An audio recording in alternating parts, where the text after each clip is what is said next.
नमः सिद्धेभ्यः। विश्वप्रकाशि महिमानममानमेकम् ओमक्षरादखिलवाङ्मयहेतुभूतम् यं शङ्करं सुगतमीशमनीशमाहु अरहन्तमूर्जितमहं तमहं नमः। यह आचार्य योगेंद्र देव द्वारा विरचित अमृता शीति नामक परम आध्यात्मिक ग्रंथ है। इसकी 26वां छंद आज से प्रारंभ हो रहा है। हमारा छंद पढ़ते हैं पहले, फिर इसका अर्थ करेंगे, फिर विशेष चर्चा करेंगे। सत्य साम्य भाव गिरि गौहर मध्यमेत्य पद्मासनादिक मदोषमिदं च बद्ध्वा आत्मानमात्मनि सखे परमात्मरूपं त्वं ध्यायवेत्सु यदिमेन सुखं समाधे।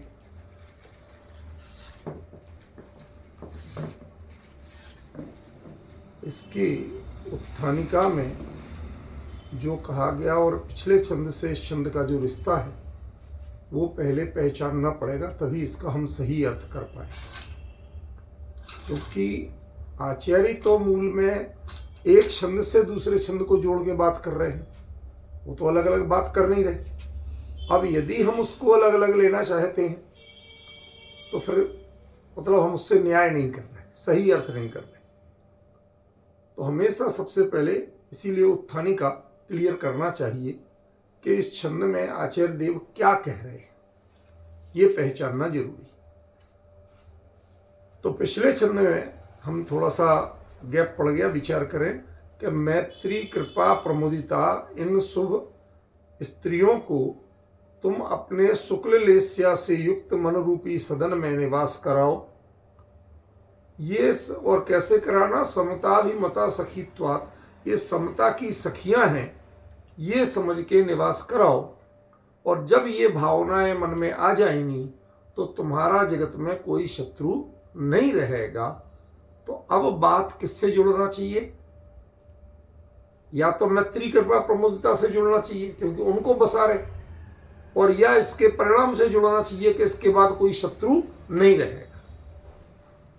लास्ट में यही बात कही ना, तो भाई एक तो कि यदि तुम मैत्री कृपा प्रमुदिता को बसाते हो अपने हृदय में तो उससे जुड़ा हुआ अगला छंद होना चाहिए, और या कि इसके जो समता की सखियों को बसाने का परिणाम क्या होगा कि जगत में तुम्हारा कोई शत्रु नहीं बचेगा, या इससे जुड़ना चाहिए।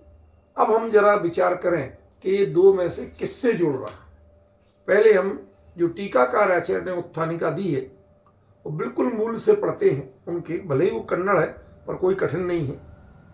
निश्चय व्यवहार परमात्माराधना विधान निरूपणार्थम उत्तर वृत्तावतार। तो ठेठ संस्कृत दी है, मतलब कन्नड़ भी नहीं दी, जबकि वो टीका कन्नड़ में लिख रहे हैं, पर ये चीज उन्होंने प्योर संस्कृत में दी। वो संस्कृत के प्राकृत के अच्छे विद्वान थे आचार्य बालचंद्र अध्यात्मी, तो उन्होंने लेकिन अभी तक जितनी उत्थानिकाएं लिखी हैं वो सब कन्नड़ में लिखी। ये पहली उत्थानिका है जो प्योर संस्कृत में। अब क्या क्यों कैसे हुआ इसके तो अपन मीमांसा नहीं कर सकते, हम तो उस अभिप्राय पे चलते जो उन्होंने दिया कि निश्चय व्यवहार परमात्मा आराधना विधान निरूपणार्थम। एक निश्चय परमात्मा का आराधना का विधान और एक व्यवहार से परमात्मा की आराधना का विधान, ठीक है। उसके बताने के लिए, निरूपणार्थम माने बताने के लिए, उत्तर वृत्तावतारम अगला छंद आ रहा है। मतलब जो छंद आज अभी हम पढ़ रहे हैं वो क्या है? निश्चय और व्यवहार से परमात्मा की आराधना का विधान बताने के लिए, ठीक है ना।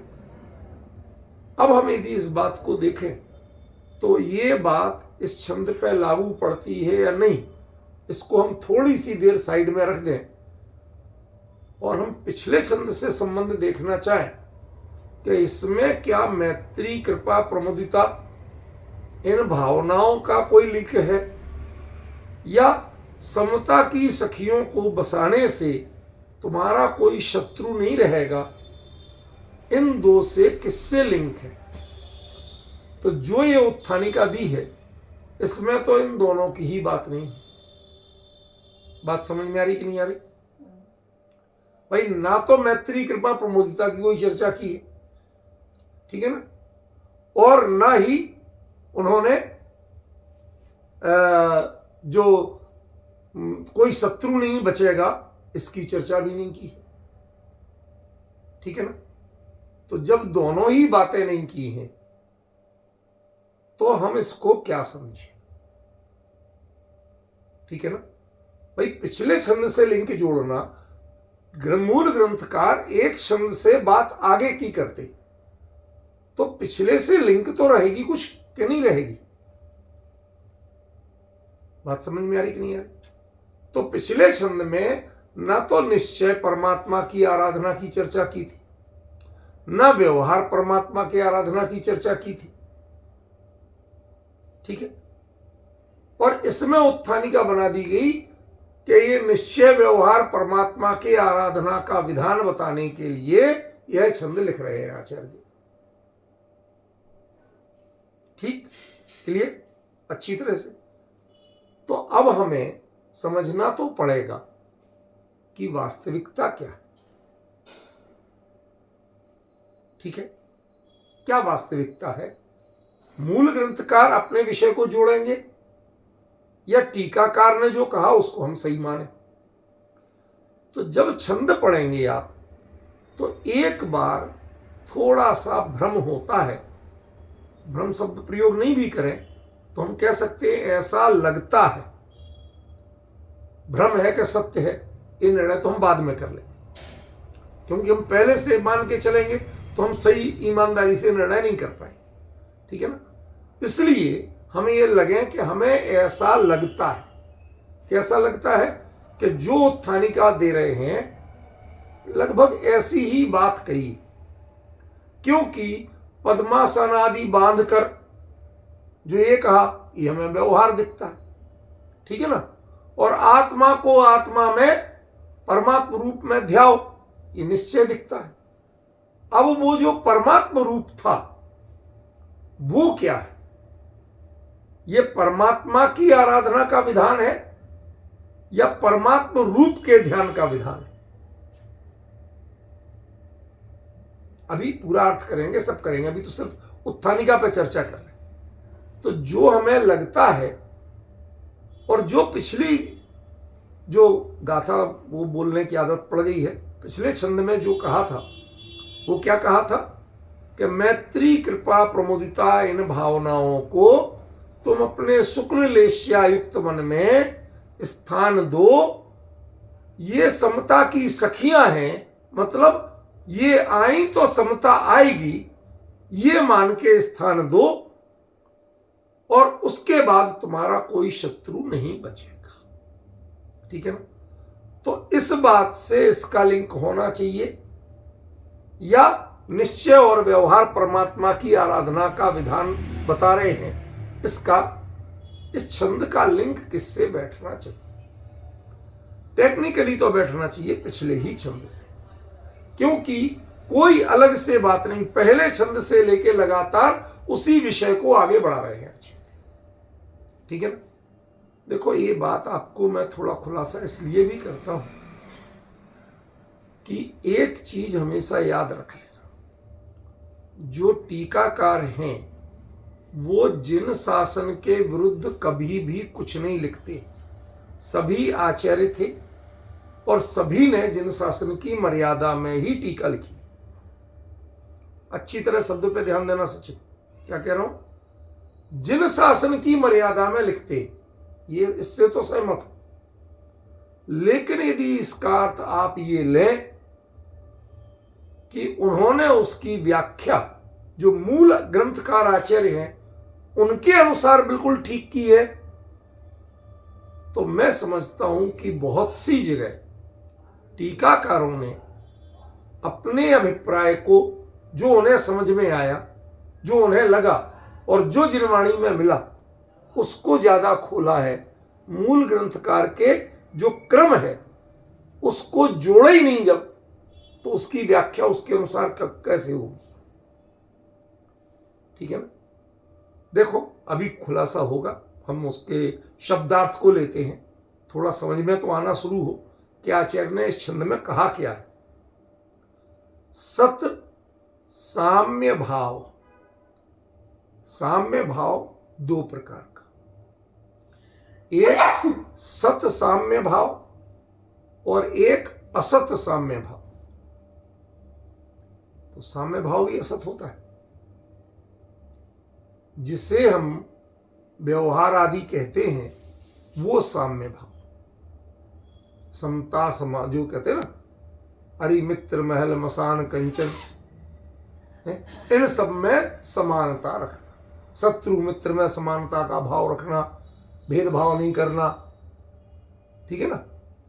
शमशान की मिट्टी से और लेके सोने तक इनमें कोई भेदभाव नहीं करना। तो ऐसे जो बताए जाते हैं ये क्या है? असत साम्य भाव। क्यों? क्योंकि इसमें जब विपरीतता दिख रही है, शत्रु और मित्र दिख रहे हैं, और फिर तुमसे कहा जा रहा है इनको समान मानो, तो जब शत्रु मित्र दिख ही रहे हैं तो वास्तव में साम्य कहां से आए? मेरी बात समझे कि नहीं समझे? ठीक है।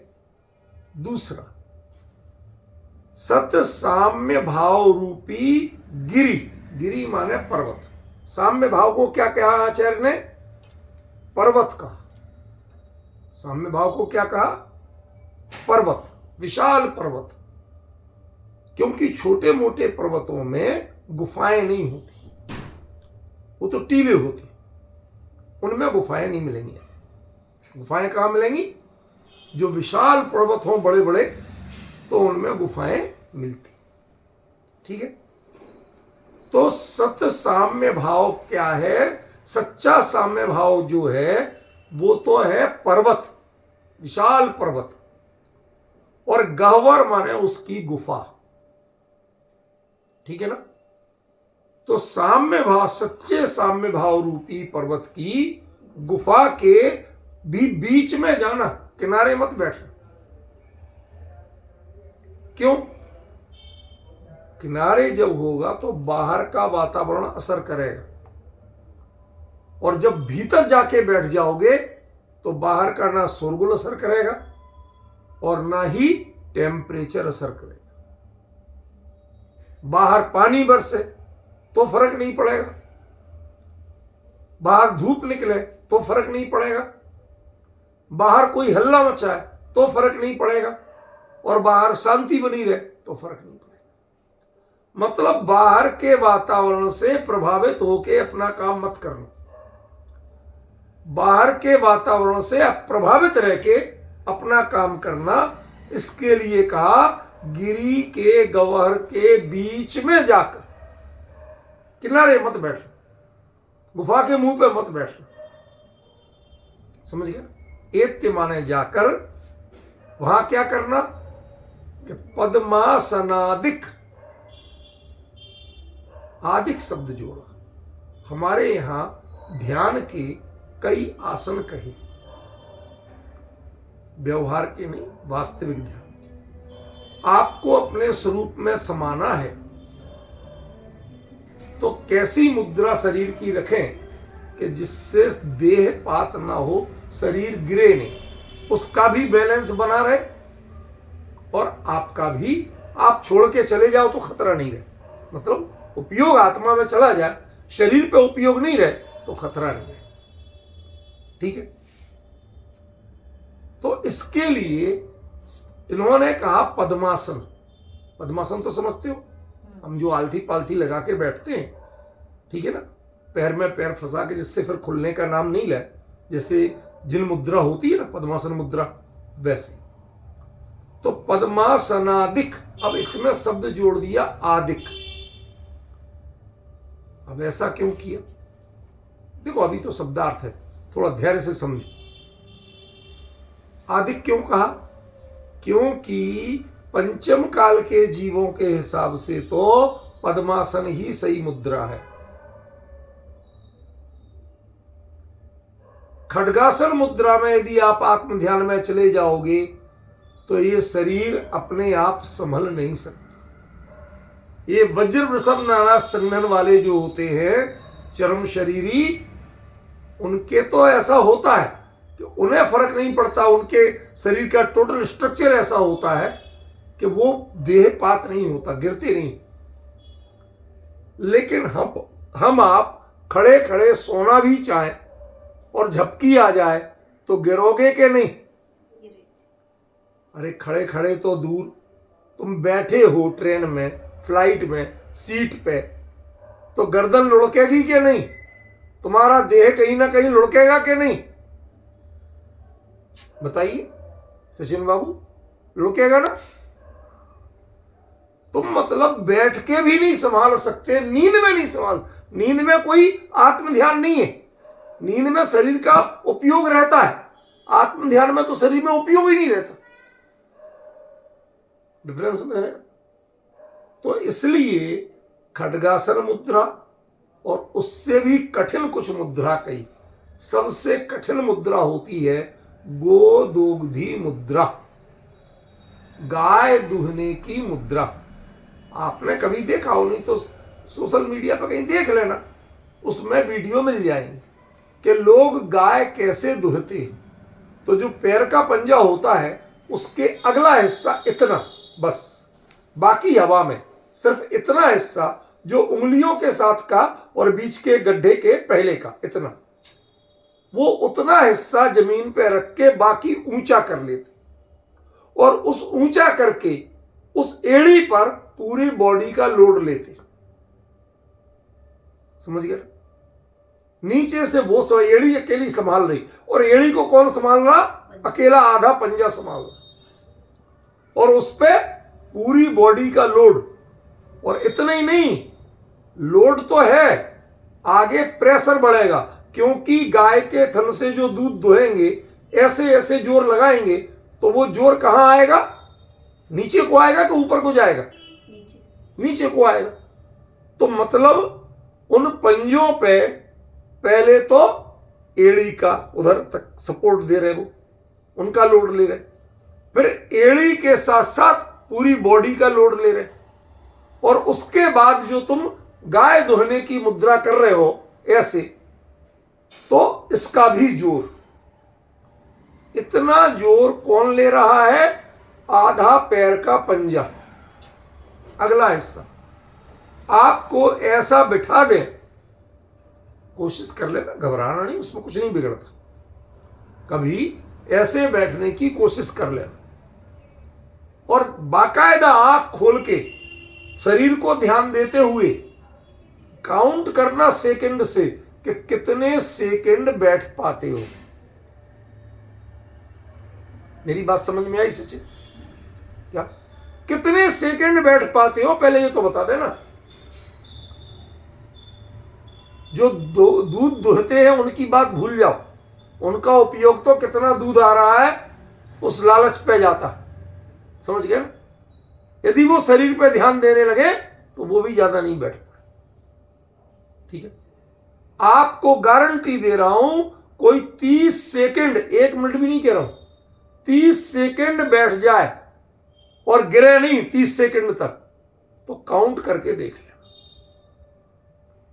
इसका मतलब वो मुद्राएं और कितनी कठिन है, वो तो खड्गासन से भी बहुत कठिन है, लेकिन उनमें भी ध्यान किया जाता है। भगवान महावीर मुनिराज की अवस्था में जब महाकाल शमशान उज्जैन में पहुंचे तो वहां पर इसी मुद्रा में बैठ के और उन्होंने अपना आत्म ध्यान किया था। आप समझ रहे हैं ना? मैं आपको इसीलिए विद रेफरेंस बात कर रहा हूं।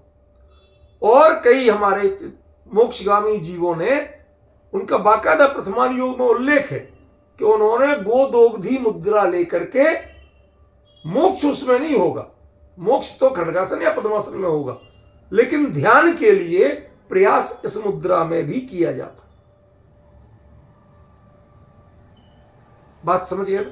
तो अब आदिक शब्द का अर्थ समझ में आ गया कि पद्मासन के अलावा खड्गासन, गोदुग्धि मुद्रासन, ठीक है ना, वो एक पैर वगैरह का तो और भी टिपिकल बातें हैं, बहुत ज़्यादा कष्ट कल्पना में नहीं जाए, उतना ही तक जाए जितना हम लोगों को करते देखते।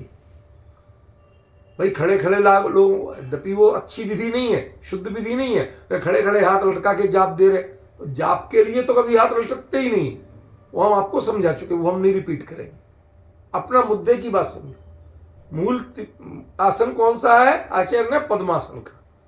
उसके बाद दूसरा खड्गासन, तीसरा भाई हम नहीं धोते पर ग्वाला तो धोता है, वो भी तो इंसान ही है, तो कुछ देर तो वो बैठते ही है ना, तो गोदुग्धि मुद्रासन। अभी हम मात्र 3 लेके चल। इनमें से कोई भी आसन वो कैसी होना चाहिए? अदोषम, दोष रहित होना चाहिए। मतलब वो आपके ध्यान को खंडित करने वाली नहीं हो, सहायक हो। पॉइंट समझे? ऐसा ना हो कि आपने कठिन व्रत ले लिया और उसके बाद प्रतिज्ञा भंग का दोष लग गया, ज्यादा ही बीमार पड़ गए और अस्पताल में भर्ती होकर इलाज कराना पड़ा। समझ गए? ऐसी दशा ना हो जाए। अब बात समझ रहे हो क्या कह रहा हूं? ठीक है ना? तो इनमें से कोई भी आसन लेना, लेकिन कैसा लेना? जो आपके लिए अदोष हो, जो आपके ध्यान को भंग करने का निमित्त ना बने। समझ गए? उसको भी क्या करना? बद्ध्वा, बांध कर। आप कोई चीज खुली रख दो तो वो गिर सकती है, फैल सकती है। तो अब आसन भी क्या बांधे जाते हैं? कहते हैं बांधे जाते हैं, लेकिन रस्सी से नहीं बांधे जाते। देह के अंगों को ऐसे दूरी या पास करके करना ताकि उनका बैलेंस बना रहे। उसका, उनके बैलेंस बनाने का नाम है बांधना। आप दोनों पैर चिपका के खड़े होंगे तो जल्दी गिरेंगे, उनमें एक निश्चित गैप करके खड़े होंगे तो नहीं गिरेंगे, ज्यादा गैप करोगे तो अभी गिरेंगे। समझ गया ना?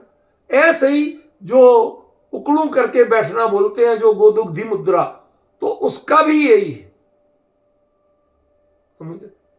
उसका भी यही है, इतना बैलेंस बनाना पैरों का कि वो अपने आप में बैलेंस शरीर को रख सके। आपके लिए उसका बैलेंस बनाने का ध्यान रखने की जरूरत ना पड़े और आप गिरे भी नहीं। समझ गए?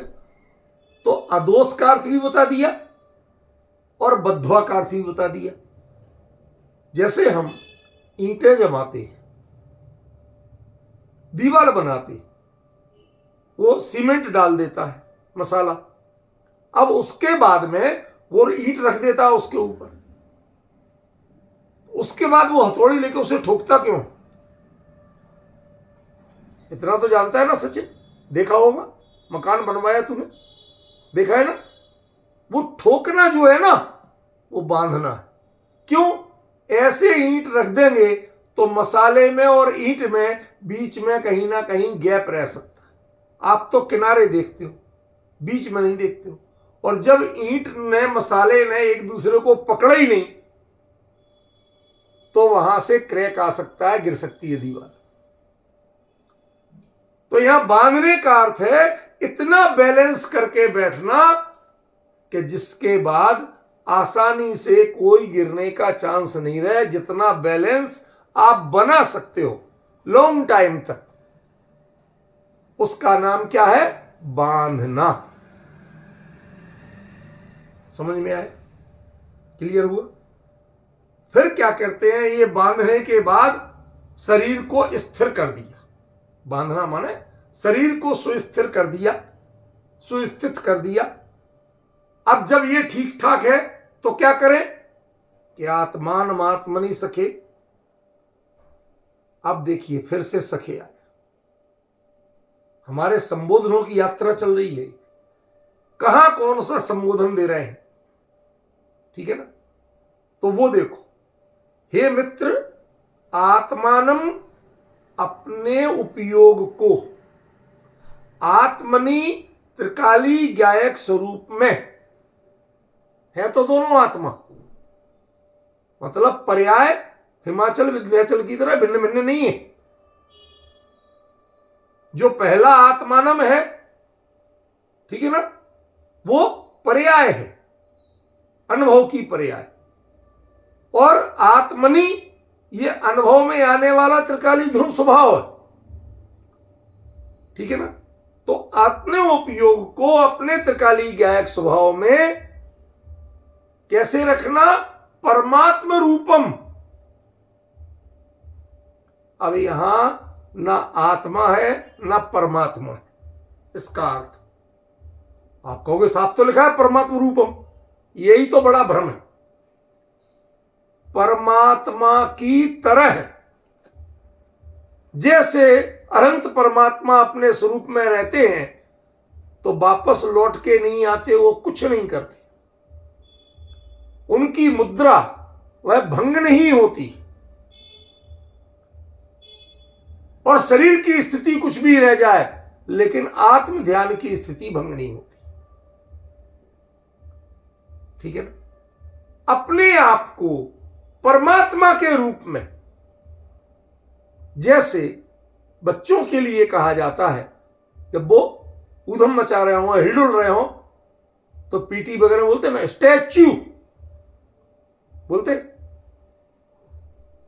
तो स्टैच्यू माने तुम पत्थर बन जाओ, तुम मूर्ति की तरह फिक्स सीधे हो जाओ, हिलना डुलना बंद कर दो।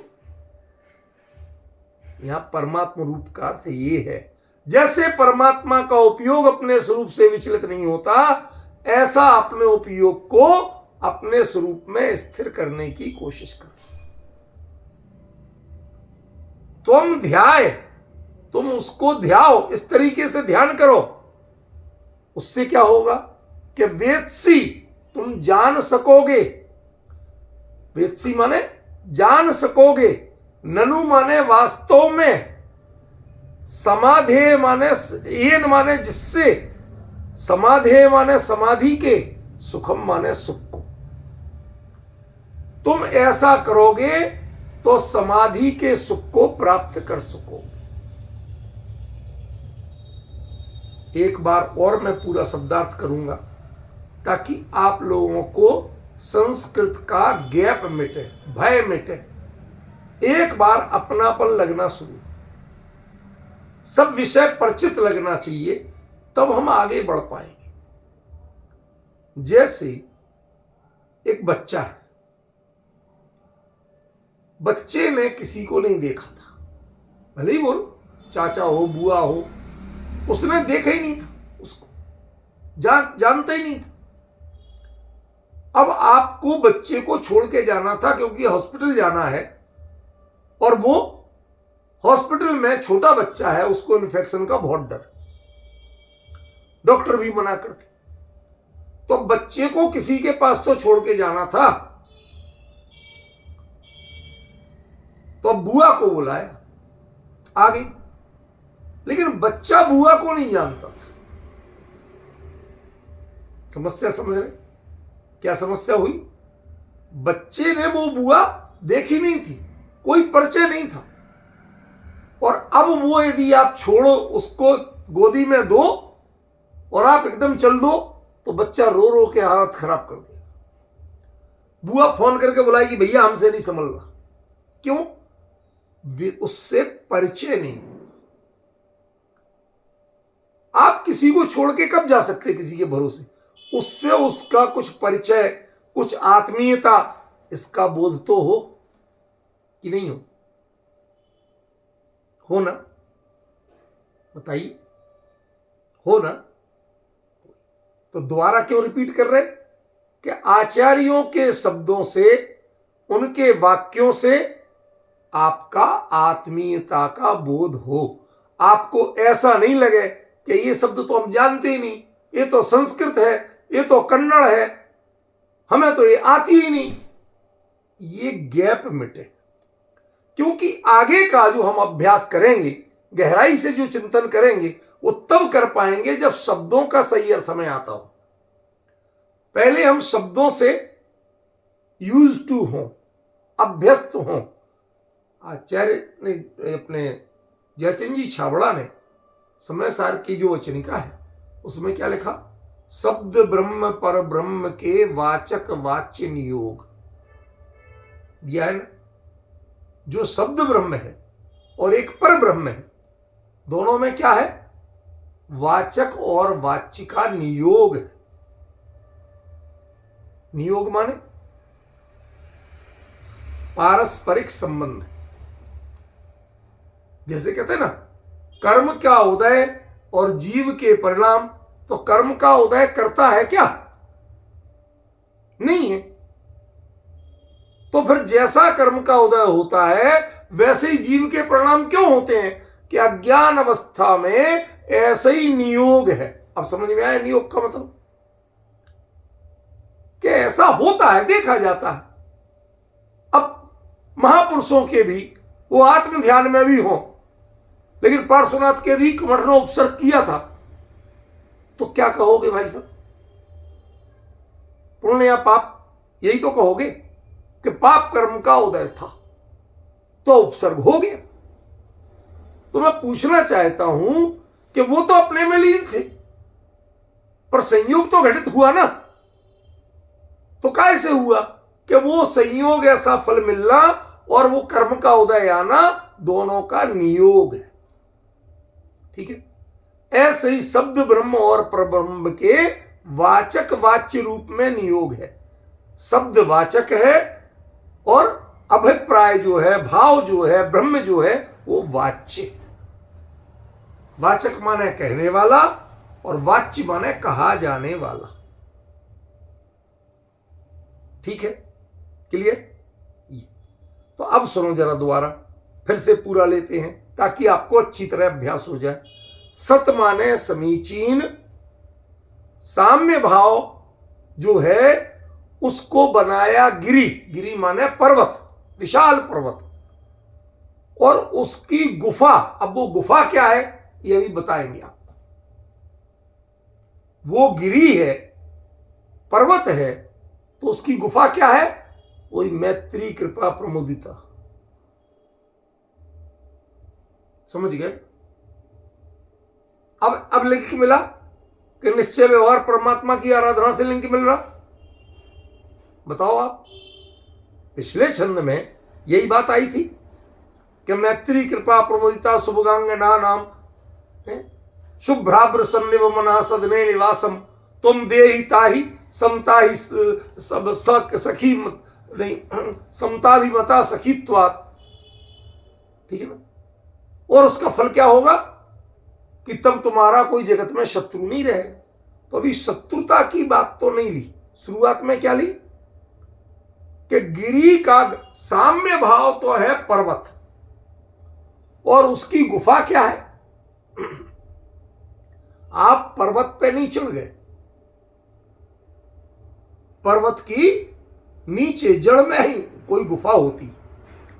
उस गुफा में, वो गुफा पर्वत नहीं, वो तो पर्वत का खोखला भाग है, लेकिन है किसका? पर्वत ही का है ना। ठीक है ना? उसमें बैठ गए तो आपने पर्वत उठा लिया। मेरा प्रश्न क्या है, समझ में आ रहा है कि नहीं आ रहा? सचिन, क्या है? आप गुफा में बैठ गए और बाई दबे गुफा ज्यादा ऊंची नहीं हुई तो दोनों हाथ ऐसे लगा लेना, ऐसे नहीं, ऐसे। ठीक है ना? ऐसे लगा लिए और खड़े रहना। अब कोई आए कि महाराज क्या कर रहे हैं? अरे पहाड़ पकड़ रखा है, नीचे गिर जाता। वो अपने बल पे है, उसका स्वरूप भिन्न है और गुफा का स्वरूप भिन्न है, लेकिन ये तय है कि ये गुफा किसकी है? इसी पर्वत की है, किसी और जगह पे नहीं होगा। अब डिफरेंस समझ में आया? देखो, पहले दिन की चर्चा की बारीकी जो नहीं समझेगा वो आगे की चर्चा को नहीं समझ पाएगा। ये बेस होता है, आधारशिला होती है। तो इसको पहले ध्यान से समझना पड़ेगा। पहली बार से दूसरी बार के अर्थ में कुछ भिन्नता आती है। भिन्नता माने विशेषता और डेवलपमेंट आता है। पहली बार में हमने ये नहीं बताया था कि गंभर का अर्थ मैत्री कृपा प्रमोदिता है। दूसरी बार में बताया ना, सच्चे साम्य भाव रूपी यानी बोलो सुख, जो अपने सुख, ये अपने जो श्रेणी, छपक श्रेणी रूपी पर्वत, छपक श्रेणी की आराधना, छपक श्रेणी के लायक अपने को बनाना, वो कितना बड़ा काम है, पहाड़ चढ़ने जैसा काम। अब पंचम काल में पहाड़ तो नहीं चढ़ा जाएगा, माने छपक श्रेणी का आरोहण तो नहीं होगा। तो क्या करना कि छपक श्रेणी रूपी जो शुद्ध समता भाव है, सच्चा समता भाव है, उसकी सखियां, उनको अब की छंद में क्या कह दिया, गुफा। ठीक है ना, आखिर गुफा पर्वत की तो कही जाएगी कि किसी और की। तो जैसे वो साम्य भाव की सखियां कही थी, अब वो पर्वत की गुफा हो गई। उसके बीचों बीच में जाना मतलब बहुत अंतर है। आज ज्यादातर विद्वान थूक चपेटनी विद्या करते हैं। शब्द थोड़ा सा ज्यादा अच्छा नहीं है, क्षमा करना। थूक चपेटनी विद्या माने आप जोर जोर से बोलो, जोर जोर से लगातार बोलो पब्लिक को देख देख के। तो उसमें होता क्या है कि जो मुंह से ज्यादा उपयोग करोगे तो मुंह के थूक के छींटे इधर उधर गिर जाती। समझ गए? तो क्या हुआ कि ये थूक निकला और कुछ नहीं निकला। इसलिए उसको लोगों ने, हिंदी वालों ने क्या कह दिया, थूक चपेटनी विद्या, कोरी बकवास।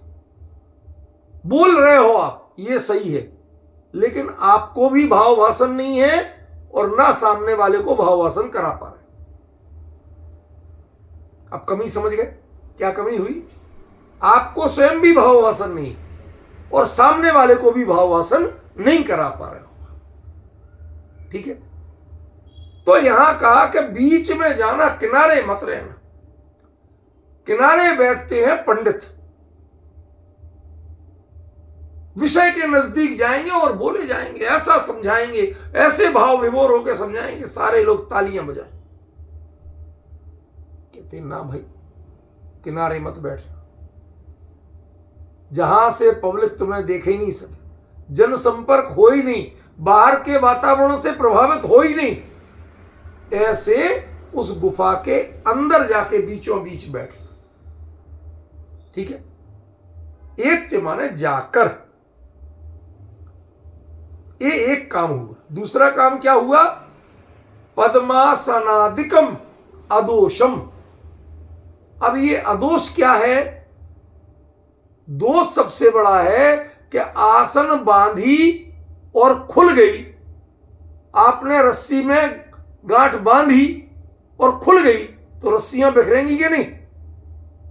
बताओ, लकड़ी आपने बांध के ले जा रहे थे और उससे रस्सी से कसी और आप उठा के ले जा रहे, अब सिर पे रखी नहीं कि वो रस्सी की गांठ खुल गई तो क्या होगा? सारी लकड़ियां बिखरेंगी, तुम्हें भी चोट लगेगी और फिर दोबारा बांधना पड़ेगी। तो उसका सबसे बड़ा दोष क्या है कि वो आसन खुल जाए। ध्यान की मुद्रा में यदि शरीर का आसन खुल जाए तो वो दोषपूर्ण आसन है, और वो आसन ना खुले, बंधा रहे, तो वो अदोष आसन है। ठीक है ना? इसलिए पहले तुम्हें अकल होना चाहिए कि किस द्रव्य क्षेत्र काल भाव में हो और इस द्रव्य क्षेत्र काल भाव में कौन सा आसन तुम्हारे लिए अदोष है और कौन सा आसन सदोष है। समझ में आया? अभी ये बोल रही थी कि एक पैर पे भी ध्यान होता है, अरे वो तो पैर के, एक पैर के अंगूठे पे भी ध्यान करने वाले मिले, अकेला अंगूठा जमीन पे, बाकी सब अधर, लेकिन वह तुम्हारे ऊपर लागू नहीं पड़ता, क्योंकि तुम तो अंगूठे पे या एक पैर पे कितनी देर बैलेंस बना पाओगे, पहले ये तो सोचो। उसका ध्यान रखते, आत्मा का ध्यान नहीं, उस अंगूठे का ही ध्यान रख के क्या बैलेंस बना पाओगे? जब काम का ही नहीं है तो उनका नाम मत लेना। इसलिए आचार्य ने तो एक ही नाम सुझाया, कौन सा? पद्मासन। बेस्ट। कोई कैसे ही व्यक्ति हो, पैर में पैर फंसा के यदि बैठ जाए, दोनों तलवे ऊपर आ जाते ना, तो बिल्कुल बंध जाता है जैसे रस्सी की तरह, फिर पैर खुलते नहीं, और उसमें अपने ऐसे ज्ञान मुद्रा के साथ बैठ जाए सीधे होके, तो गिरने के आसानी से कोई चांस नहीं रहती। तो आचार्य के सुझाव में एक पद्मासन है, और बाकी तुम कहोगे नहीं साहब हमने तो ये भी पढ़े, हमने तो ये भी पढ़े, तो जितने पढ़े वो आदिक है। ठीक है, क्लियर हुआ? तो पद्मासनादिकम अदोषम, अदोष पने की पहचान क्या बताई? कि जिससे पतन नहीं हो, ध्यान भंग करने का कारण ना बने। ठीक है, इदम अब देखो ये शब्द पिछली बार छूटा हुआ, इदम यह, यह माने यह तो जो सामने दिखा है उसको कहते नहीं कहते, जो चीज हम सामने दिखा रहे हैं उसको यह कहेंगे ना। सचिन समझ में आ रही बात? इसका मतलब है योगींद्र देव जब ये लिख रहे थे और प्रभाकर भट्ट सामने सुन रहा था, उस समय वह कोई आसन लगा के दिखा रहे थे। कई बार कोई कोई शब्द जीवंत आ जाता, वो शास्त्र का रटा हुआ नहीं होता। प्रवचन सार में भी ऐसा आया था ना, कि जैसे सामने अभी कोई सिद्ध हुए, तो उस रूप में कहा था ना कि समोसरण में सिद्ध हुए उनको नमस्कार कर रहे। तो ये अपने को थोड़ा थोड़ा निकालना आना चाहिए, पहचानना आना चाहिए। ठीक है ना? तो पद्मासन का अधिकम इदम च बद्ध्वा। अब देखो चा शब्द और जोड़ा, चा माने और, तो ये किससे जुड़ेगा? एत्य के बाद चा जुड़ेगा, मतलब सच्चे साम्य भाव रूपी पर्वत की गुफा के बीच में जाकर एक काम, और वहां जा गए, वहां पद्मासनादिक अदोषम च बद्ध्वा, वहां निर्दोष पद्मासनादिक में से कोई एक आसन को बांधकर जब गुफा के बीचों बीच गए तो दुनिया से संपर्क कट गया। ठीक है, गुफा के बीचों बीच गए तो क्या हुआ? दुनिया से संपर्क कट गया। अब उसके बाद में जो तुम खुद अपने आप को डिस्टर्ब करो या तुम्हारा शरीर डिस्टर्ब करे, तो एक ही बचा ना डिस्टर्ब करने वाला, दुनिया तो कट गई, गुफा के बीच में पहुंच गए। तो जब आप अकेले बचे तो अब कौन डिस्टर्ब करेगा आपको? कि जिसको साथ लिए डोल रहे वही डिस्टर्ब करेगा। समझ में आई पलवे? कौन डिस्टर्ब करेगा? ये शरीर ही डिस्टर्ब करेगा। कहते हैं इसको ऐसे बांध के बिठा दो कि तुम्हें हैरान नहीं कर सके। कभी कभी हमें साथ में पुलिस वाले साथ में बदमाश को पकड़ के ले जा रहे होते, और वो बदमाश है, आपकी ड्यूटी थी पकड़ के लाना, अदालत में पेश करना, और वो पहले ही भग गया तो कहते हैं हम उसके हाथ पांव, पैरों में बेड़ी, हाथों में हथकड़ी सब बांध के उसकी रस्सी हम पकड़ के ले करते ना। तो बांध के रखना, ये कहीं भाग ना जाए, ये तुम्हीं को गिरा के ना चला जाए। समझ गए।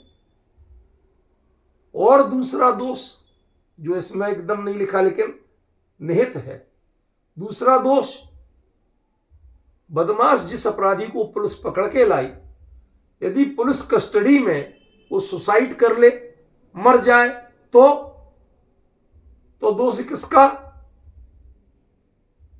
तो अभी पुलिस का दोष है, उस पर केस चलता है, सालों साल जेल में रहना पड़ सकता है आपको, आजीवन कारावास तक मिल जाता है। समझ रहे हो ना? इसलिए ध्यान रखना, आपको बहुत सावधानी से करना है। क्या करना है कि जो ये आसन बनाओ वो अदोष होना चाहिए और इसको बांध के रखना। क्यों? क्योंकि ये शरीर जो है ये आप अपने अंतर में चले गए, इसकी गारंटी। वो बुआ कहती है भाभी तुम रहो, फिर पूरे दिन मैं खिलाती रहूंगी इसे,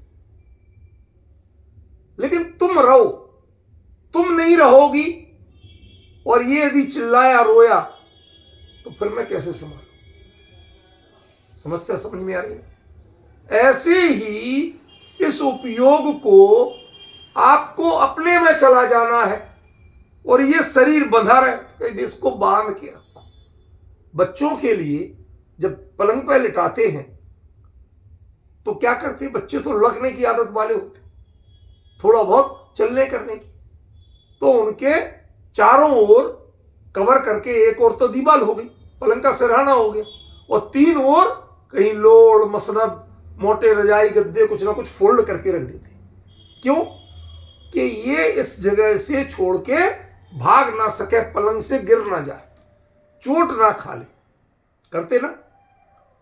तो ये पद्मासनादि क्या है? वो जो रजाई लगा रहे हैं, तकिए लगा रहे हैं, वो ठंड गर्मी किससे नहीं लगा रहे, ये पलंग से गिर ना जाए इसलिए लगा रहे। तो पद्मासनादि क्यों बांध रहे? कि इसके कारण, इनके गिरने से जीव का उपयोग स्वरूप से बाहर ना आ जाए, डिस्टर्ब ना हो जाए, इसलिए इस निर्दोष पद्मासनादि को बांध कर, ठीक है, उस अपराधी के हाथ ऐसे बांध देते या पीछे करके बांध देते, अब कुछ कर ही नहीं सकता। वो भला आदमी कहे भी भैया मुझे बाथरूम जाना, चल 2 जन लेके चलते हैं, हम तेरे कमर में रस्सी बांधे पकड़े रहेंगे, एक हाथ खोल देंगे, तू फ्री हो ले और चल वापस, छोड़ेंगे नहीं, तेरे पे हमें भरोसा नहीं, तेरे को बांध के तो रखेंगे। समझ गए? हमारी नौकरी खा जाएगा तू, भाग गया तो खा जाएगा और सुसाइड कर लिया तो खा जाएगा, ठीक है? तो देह का पात ऐसा नहीं हो कि कोई दुर्घटना हो जाए और देह का पात ऐसा नहीं हो कि ध्यान भंग हो जाए, दोनों स्थितियां हैं।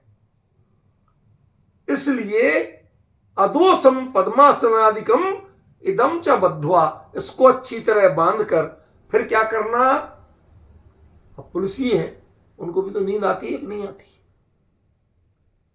ट्रेन में अपराधी को लेके जा रहे पुलिसी, 24 घंटे का सफर है, तो पुलिस वाले भी आदमी है कि अपन तो दिल्ली में कहावत चलती है रूपल बहन, किसी को व्यंग करना हो ना तो तुम आदमी हो कि पुलिस वाले हो, लेकिन यहां कह रहे हैं कि पुलिस वाले भी है तो आदमी ही ना। भूख प्यास, नेचर्स कॉल, नींद, ये तो उनको भी आती है, तो क्या इनको, इसको बांध के रखो अच्छी तरह। वो उसकी हथकड़ी को लेके खिड़की के सरिये से बांध दिया, चाबी अपनी जेब में डाल ली, क्यों? अब ये भाग नहीं पाएगा, मैंने बांध दी। ऐसे ही शरीर को इतना स्थिर कर दो कि ये विचलित होके अपने उपयोग को चंचल ना कर पाए। इतना करने के बाद अब आप निश्चिंत होके आत्मानम, अपने आप को, आत्मनि कहां ढूंढना? कहां लगाना? कि अपने आप में, अपने को अपने में कैसे परमात्म रूपम। भाई हमने तो आज तक टिक के रहना सीखा ही नहीं। बच्चा है वो तो चंचलता करते ही रहता है, उनकी तो आदत है। तो टीचर कहता है स्टैच्यू, जोर से बोलता है, सब बच्चे सीधे खड़े हो जाते हैं। अब भले ही देख रहे कुछ कर रहे लेकिन हिलते नहीं। ऐसे ही आपका उपयोग भले ही मैत्री कृपा प्रमुदिता के भावों में रहे, एकदम आत्मा में नहीं भी रहे, तो भी विचलित होकर उससे बाहर नहीं जाना चाहिए। समझ गए? परमात्मा रूपम, जैसे परमात्मा ने अपना स्वरूप का ध्यान किया, ऐसे कम से कम यदि हम आत्मा में पूरी तरह नहीं टिक पाए तो इस गुफा में तो टिके, मैत्री कृपा प्रमुदिता रूपी गुफा में तो टिके। इससे बाहर जाने का तो नहीं हो जाए कि अभी तो आए, बच्चे हैं, क्लास में आते हैं, टीचर ने पढ़ा, सर कोई बहाना नहीं चलेगा। हम लोग एग्जाम लेते हैं, पहले 1 घंटे तक कुछ नहीं, जो करना निपट के आया करो। 1 घंटे तक कोई पानी पेशाब, कोई छुट्टी नहीं मिलेगी। ऐसे ही कम से कम अंतर मुहूर्त तक तो स्थिर होके शांत भाव से ध्यान का अभ्यास करो। बाहर में जाने की कोशिश मत करो। द्रव्य संग्रह में पढ़िए, ज्ञानार्णव में पढ़िए, और कई ग्रंथ हैं जिनमें ध्यान का वर्णन है। उसमें कहा अंतर मुहूर्त तक स्थिर रहने की कोशिश करो। ठीक है? तो आत्मानम आत्मनि सखे, हे मित्र। हे मित्र माने, हे मित्र माने मैं भी कर रहा हूं और तुम भी करो, चलो दोनों बनते हैं बराबर से। इस अभिप्राय से सखे कहा। पहले जो सखे कहा था उसका अर्थ भिन्न था, यहां जो सखे कहा उसका अर्थ भिन्न है। समझ गए कि नहीं? तुम भी करो और हम भी करते हैं, दोनों बराबर से करते हैं, और बैठो बगल में। समझ गए? देखो, आत्मानमात्मनि सखे परमात्म रूपम त्वम ध्याय, तुम ध्याओ। तो जब सखे कह दिया और दोनों को ध्याना है, तो वो कहे गुरुजी आप भी तो ध्याओ। वो एक चुटकुला चलता है जैनियों की सामायिक का, कि बाप बेटे दोनों मंदिर गए, दर्शन किए, तो बेटे ने भी हाथ जोड़ लिए, पिता ने ढोक दी, बच्चे ने भी ढोक दे दी, पिता ने 3 प्रदक्षिणा दी, बच्चे ने भी दे ली, पिता ने अर्घ चढ़ाया, बच्चे ने भी चढ़ा लिया। अब पिताजी सामायिक काय उत्सव करते खड़े हो। अब बच्चा क्या करे, उसे तो आता नहीं था, ऐसे देख रहा, फिर ऐसे देख रहा, फिर ऐसे देख लिया, कहीं ऐसा नहीं हो चले जाए, वो देखता भी रहा, फिर ऐसे हो जाए। तो पिता भी देख रहा था तमाशा। तो बाद में उसने पूछा कि बेटा क्या कर रहे थे? कि आप क्या कर रहे थे? मैं तो सामायिक कर रहा था। कि मैं भी सामायिक कर रहा था। तो बार बार मेरी ओर क्यों देखते थे? कि तुम्हें कैसे पता? तुम्हें कैसे पता? चलो मैं तो देखता था, तुम भी तो देख रहे थे हमें, तुम कौन सा सामायिक कर रहे थे? अब परेशानी समझ में आ गई। इसलिए कहा तुम ध्याय, तुम ध्याओ। ध्यान रखना अपने को अपने में, तुम ध्याओ। कभी एक परिणति दूसरी परिणति को, वर्तमान पर्याय आगामी पर्याय को भी तुम बोलती। मैं तो व्यवहार में रह गई, तुम परमार्थ में जाओ। कौन बोल रहा? एक वर्तमान की पर्याय आगामी पर्याय को बोल रही है कि तुम जाओ, तुम ध्यान करो। मैं तो यहां तक आके आसन बांधने में अटक के रह गई, मेरा समय पूरा हो गया। ठीक है, तुम ध्याय, बहुत बढ़िया तरीका, मैं ध्यान करूं और तुम भाग जाओ छोड़ छाड़ के। कहते नहीं, तुम अपना लाभ देखो। उस ध्यान करने से क्या होगा? ननु वास्तव में, मतलब ये कल्पना नहीं है, टॉफी नहीं है, लॉलीपॉप नहीं है। बच्चों को नहीं बहलाने के लिए लॉलीपॉप पकड़ा देते, ज्यादा जिद कर रहा हो बाजार में रोने लगे, ये लो लॉलीपॉप। अब वो जब तक चूसेगा जब तक घर आ जाएंगे, रोना धोना बंद। बाजार में मारे तो और ज्यादा नाटक करता है वो। घर पे क्या लगाऊं चार, तो कह तो सकते, फॉर द टाइम बीइंग उसको चुप कराने का साधन होता है। तो वो जो चुप्पी है, वो जो लॉलीपॉप आपने दिलाया, वो जो आइसक्रीम बाजार में आपने दिलाई, वो जो गुब्बारा आपने दिलाया, वो वास्तव में आप गुब्बारा दिलाने, आइसक्रीम खिलाने या लॉलीपॉप दिलाने गए थे बाजार? आप तो किसी और काम से गए थे। बच्चा जिद से साथ में आया, तो ये सब आपने किया, ये सही। लेकिन ननु वास्तव में ये उस ध्यान करने से तुम समाधे सुखम, समाधि के सुख को, ये बहुत गहरा शब्द है। जब इस छंद का विस्तार होगा तो एक आध घंटा तो खाली इस शब्द पे चले जाएगा। क्या? समाधि के सुख को, समाधि जिससे बाहर नहीं आया जाता, जब तक आना जाना लगा है तब तक उसे आवागमन कहते हैं। समाधि माने स्थिरता। तो जिनका आवागमन है उनको सुख मिलता कि नहीं मिलता? भाई क्षण भर के लिए ध्यान किया जिन्होंने, तो उन्हें सुख नहीं मिलता? तो मिलता, लेकिन वो समाधि का सुख नहीं है। तुम क्षण भर को छू के चले जाते हो। क्यों? जो बतासा बनाते ना, बतासा बनाना जानते हो? कभी देखे? अरे रूपल मैंने क्या देखा पर, वो बड़े चतुर होते।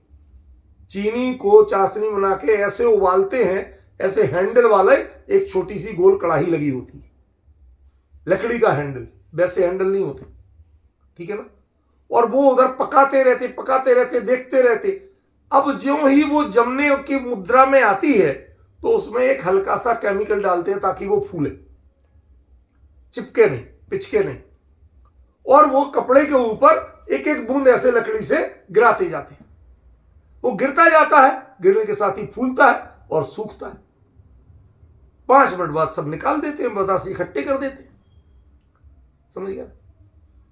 तो जिससे तुम समाधि के सुख को जान सकोगे, पा सकोगे नहीं कहा।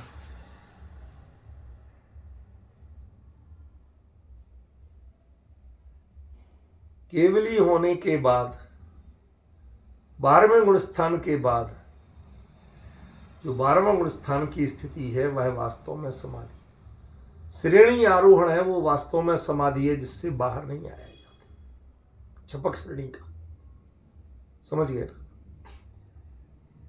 समाधि कहो और समता भाव कहो एक ही चीज है। इसके 50 प्रमाण दे दूंगा मैं। श्वेतांबर आचार्य, हेमचंद्र, हरिभद्र सूरी ने भी लिखा, और दिगंबर आचार्य, शुभचंद्र और शिवार्य आदि ने भी लिखा इस बारे में, समाधि के सुख को। ठीक है ना? तो समाधि के सुख को तुम ननु वास्तव में जान सकोगे। मतलब इसके पहले जो सुख का तुम्हें ज्ञान है वो समाधि का वास्तविक सुख नहीं आया समझ में? रूपल भाई, एक समय तो बचा नहीं, एक जरा सा दृष्टांत देता हूं, बहुत छोटा है और तुरंत समझ में आ जाए। एक मकान आपको बहुत पसंद आया, हिम्मत नहीं थी तो पहले उसे किराए पे ले लिया, ठीक है ना? और किराए पे रहते रहते अपनी फाइनेंशियल पोजीशन मजबूत की और अगले की जरूरत का ध्यान इंतजार किया। जब अगला जरूरत में आया और हमारी पोजीशन मजबूत थी तो उससे सौदा कर लिया, बातचीत कर ली। अब जो घर में आके सोओगे तो किराए के घर में सोना और अपने घर में सोना, इस नींद में जो फर्क होता है वही फर्क छद्मस्त के अनुभव में और समाधि के सुख में होता है। इसका विस्तार तो आगे आएगा, आज समय हो गया, पर ध्यान रखिए इसमें क्या विषय आने वाला, उसका इंतजार कीजिए आप लोग। बहुत गंभीर विषय, ठीक है ना।